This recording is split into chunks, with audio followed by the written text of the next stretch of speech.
जिसे salt march भी कहते हैं, ये एक non violent civil disobedience movement था जिसे महात्मा गांधी ने शुरू किया था।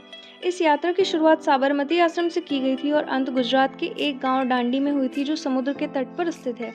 ये मार्च 340 किलोमीटर की थी। इसे जानने के लिए हमें समय में थोड़ा सा पीछे चलना पड़ेगा 1882 में।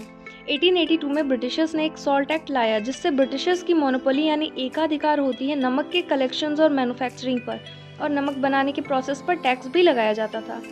इस एक्ट के वायोलेशन को क्रिमिनल ऑफेंस माना जाता था। जो लोग कोस्टल एरिया में रहते थे उन्हें नमक बहुत इजीली मिल जाता था। इसके बावजूद सभी इंडियंस को फोर्स किया जाता था कि वो नमक कॉलोनियल गवर्नमेंट से ही खरीदें महंगे दामों पर। क्योंकि इस सॉल्ट एक्ट का सबसे ज़्यादा प्रभाव गरीबों पर हो रहा था, इस वजह से 5 फरवरी 1930 को न्यूज़पेपर में ये बताया गया कि महात्मा गांधी नमक कानूनों की अवहेलना करके भारत में सिविल डिसओबीडियंस की शुरुआत करेंगे।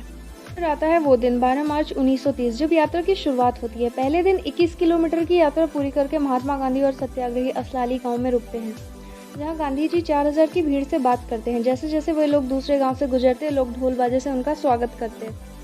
हर रात वे खुले में सोते थे। ग्रामीणों से केवल भोजन और नहाने के लिए पानी ही मांगा जाता था। इस कारवां में गांधी जी और उनके हजारों सत्याग्रहियों के साथ सरोजनी नायडू भी शामिल हुई। हर दिन अधिक से अधिक लोग इस मार्च में शामिल होते गए, जब तक कि मार्च करने वालों का जुलूस कम से कम 2 मील लंबा नहीं हो गया। 5 अप्रैल को गांधी जी समुद्र तट पर पहुंचे और अगली सुबह उन्होंने नमकीन मिट्टी का एक ढेर उठाया और घोषणा की कि इसके साथ मैं ब्रिटिश साम्राज्य की नींव हिला रहा हूं। और गांधी जी ने सॉल्ट लॉ को तोड़कर नमक बनाया। उन्होंने अपने सत्याग्रहियों से रिक्वेस्ट की कि वे भी समुद्र के किनारे जहां भी सुविधा हो नमक बनाना शुरू करें, और ग्रामीणों को अवैध लेकिन सभी को नमक बनाने को कहा।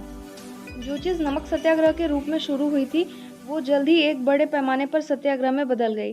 ब्रिटेन से इंपोर्ट हुई सभी चीज़ों और कपड़ों का विरोध किया जाने लगा। इसके अलग अलग हिस्सों में लोगों ने टैक्स देने से इनकार कर दिया। अंग्रेजों ने इसके रिटेलिएशन में प्रेस सेंसरशिप एक्ट लगाया और कांग्रेस और उनके सहयोगी संगठनों को अवैध घोषित करना शामिल था। अंग्रेजों ने 1 महीने के अंदर 60,000 लोगों को गिरफ्तार कर लिया। लेकिन इन सब के बावजूद भी civil disobedience movement slow down नहीं होता है। आपको बता दें कि गांधी जी द्वारा बनाया गया एक चुटकी नमक उस वक्त 1600 रुपये में बिका था।